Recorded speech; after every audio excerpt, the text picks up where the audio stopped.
Assalamualaikum warahmatullahi wabarakatuh. Salam sejahtera kepada Dr. Nur Hisham. Saya Nurul Syafiqah binti Muhammad Nazri, Ketua Kumpulan dari Kumpulan 6 FKP 3. Kami ingin membentangkan tentang tajuk integriti dalam kalangan akademik. Assalamualaikum warahmatullahi wabarakatuh. Nama saya Wan Dahlia Anggun binti Wan Muhammad Nazri, bernombor matrik A20A2066. Nilai integriti memainkan peranan yang besar dan penting dalam pembangunan dan kemajuan sesebuah negara. Nilai-nilai etika kepimpinan dan pengurusan dalam sesebuah organisasi yang memiliki nilai integriti yang tinggi boleh bersaing dengan jayanya di peringkat global. Oleh itu, setiap individu dalam kalangan masyarakat perlu menyemai dan memupuk nilai integriti di dalam diri agar mutu kerja dapat ditingkatkan di dalam organisasi dan secara tidak langsung dapat menjana dana dan pendapatan negara. Namun, nilai integriti pada zaman globalisasi kini mula terhakis dan timbul pelbagai masalah dalam kalangan masyarakat. Hakikatnya, setiap individu perlu mempunyai kesedaran terhadap kepentingan integriti dalam kehidupan. Saya akan menerangkan apakah yang dimaksudkan dengan integriti dan bagaimanakah integriti ditafsirkan daripada pelbagai sudut. Integriti adalah amalan menjaga amanah secara konsisten dan tidak mempunyai sebarang kompromi terhadap prinsip-prinsip dan nilai moral serta etika yang kuat. Integriti ini dianggap sebagai kejujuran dan kebenaran atau ketepatan seseorang dalam membuat sesuatu tindakan. Integriti merupakan istilah yang diambil daripada perkataan Latin yang disebut integer. Integer ini merupakan kata sifat yang bermaksud keutuhan atau boleh disebut sebagai pelengkap. Dalam perihal ini, integriti ditafsirkan sebagai rasa keutuhan dalaman seseorang individu yang membawa kepada kualiti kejujuran yang boleh dipercayai masyarakat. Dari kacamata cerdik pandai seperti Halimatus Sa'adiyah, integriti membawa maksud sebagai pengetahuan, kesedaran dan pegangan yang teguh kepada nilai-nilai murni secara konsisten yang disertai komitmen sepenuhnya terhadap nilai-nilai tersebut untuk mencapai kecemerlangan diri dan organisasi. Seterusnya, maksud integriti mengikut Kamus Dewan Bahasa dan Pustaka edisi yang keempat ialah kejujuran, ketulusan, kesempurnaan dan keutuhan. Melalui makna yang ada di dalam kamus ini, dapat disimpulkan integriti merupakan ketulusan dalam menjaga nama baik daripada penyelewengan. Akhir sekali, dari sudut etimologi, integriti merupakan perbuatan, tingkah laku, adat kebiasaan, malah juga ia bererti agama itu sendiri. Harus kita fahami bahawa integriti sangat berkait rapat dengan akhlak. Assalamualaikum. Saya akan membentangkan tentang kepentingan integriti dalam kalangan ahli akademik. Kepentingan integriti terletak pada pencapaian matlamat utama untuk capai kualiti perkhidmatan yang lebih tinggi. Integriti ini didapat tingkatkan kualiti dengan kurangkan kesalahan dalam pengurusan tadbir.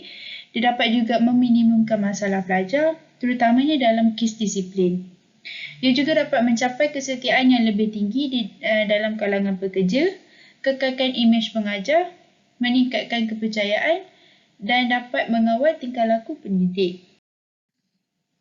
Integriti adalah asas paling penting untuk kesejahteraan pekerja dan untuk bina tingkah laku pekerja yang baik.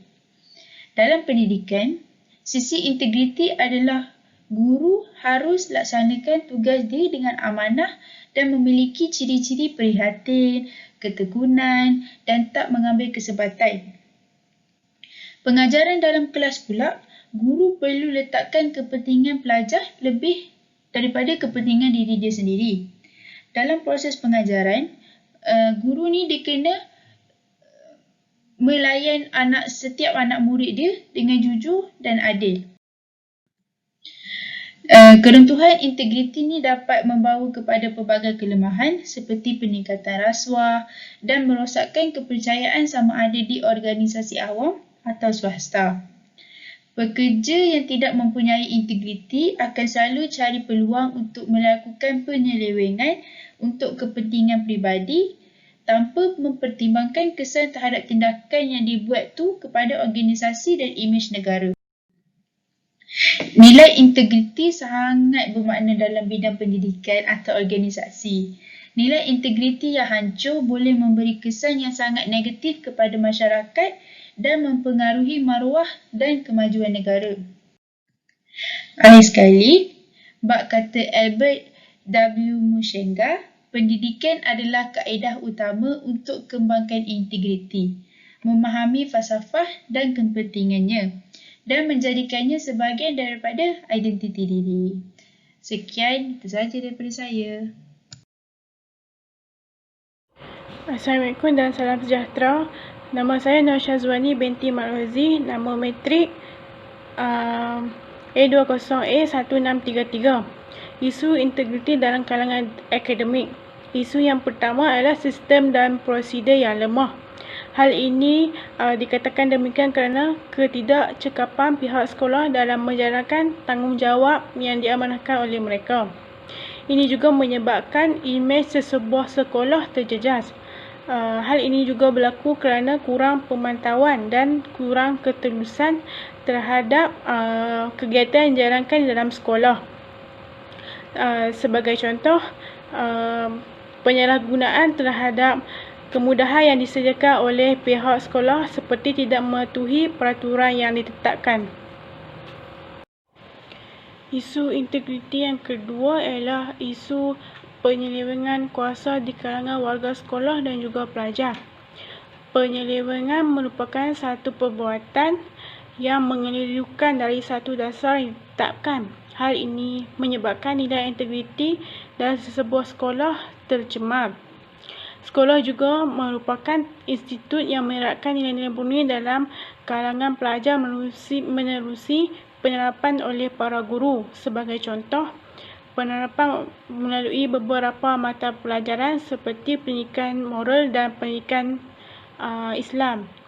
Namun begitu, ada segelintir pelajar yang bermasalah dari segi disiplin, tidak mematuhi budaya positif yang diajar, malah mewujudkan satu sikap yang tidak bermoral seperti budaya melepak, ponten sekolah dan vandalisme. Hal ini menyebabkan sesebuah sekolah tersebut akan dipandang hina oleh masyarakat luar. Punca-punca penjejasan integriti dalam kalangan akademik adalah: yang pertama, kepimpinan. Sifat kepimpinan yang lemah dalam diri ahli politik akan menyebabkan tugasan yang dilakukan itu akan bercanggah dengan peraturan yang telah ditetapkan. Penting untuk membentuk suatu organisasi yang utuh dalam melakukan perubahan terhadap sistem pendidikan yang lebih berkualiti. Kepimpinan perlu mempunyai azam dan iltizam yang teguh untuk memberi pedoman dan petunjuk. Yang kedua, sistem dan prosedur. Sistem pendidikan yang tidak cekap seperti pencanggahan maklumat, kerangka kerja yang tidak diperbaharui, penguatkuasaan yang tidak berkesan dan kurang pemantauan dari pihak atasan akan menyebabkan ketidakcekapan dalam melaksanakan tugasan. Yang ketiga, struktur organisasi merupakan komponen yang penting dalam menjamin kelancaran pentadbiran sesuatu organisasi. Struktur ini perlu diperkemaskan dan dilaksanakan agar bahagian-bahagian yang diakhirkan mengikut kesesuaian tugas. Yang keempat, punca-punca penjejasan integriti dalam kalangan akademik adalah budaya. Persekitaran budaya sangat penting dalam mempengaruhi dari segi pembentukan nilai murni dan tingkah laku seseorang. Budaya tidak baik juga merupakan salah satu sebab integriti terjejas. Pendidik yang tidak mempunyai sikap tidak ambil peduli tentang keadaan yang berlaku di sekeliling, terutama dalam melakukan tugas dengan tidak jujur, akan mengundang kepada penyalahgunaan kuasa yang boleh menyebabkan maklumat atau rahsia jabatan itu terbongkar kerana sikap sambil lewat dan penting diri. Yang kelima, individu juga merupakan punca penjejasan integriti dalam kalangan akademik. Hal ini kerana sebagai pendidik yang bertauliah haruslah mempunyai penghayatan dalam penerapan nilai-nilai murni dalam diri. Kelemahan pendidik dalam menerap nilai-nilai murni ini dan keteguhan iman dalam diri akan menyebabkan pendidik bertindak di luar kawalan. sosial budaya yang merangkumi institusi pendidikan memainkan peranan dalam membina dan mengukuhkan integriti dalam masyarakat dan negara. Institusi ini berperanan dalam memberikan sumbangan pembinaan modal insan. Objektif pembinaan insan yang berintegriti dalam persekitaran sosial budaya, yang berintegriti dan peningkatan integriti dalam pengurusan jasmani, rohani, kesihatan dan sebagainya. Pemimpin atau pengurus institusi pendidikan berperanan dalam memantapkan integriti dalam sesebuah organisasi adalah penting dalam memastikan untuk membentuk pelajar berkualiti dan sejajar dalam pembangunan modal insan. Pihak pentadbir haruslah sentiasa melakukan pemantauan secara berteruskan, maka guru atau pendidik tidak boleh sewenangnya menyalahgunakan kuasa. Berpaksikan falsafah pendidikan kebangsaan, hanya individu yang mencapai kesejahteraan diri dapat menjadi contoh yang baik kepada pihak lain. Oleh itu, pihak Kementerian Pendidikan memainkan peranan utama dalam menyediakan tenaga pengajar yang mencukupi dan mahir untuk menyampaikan ilmu pembelajaran kepada pelajar maupun siswasah.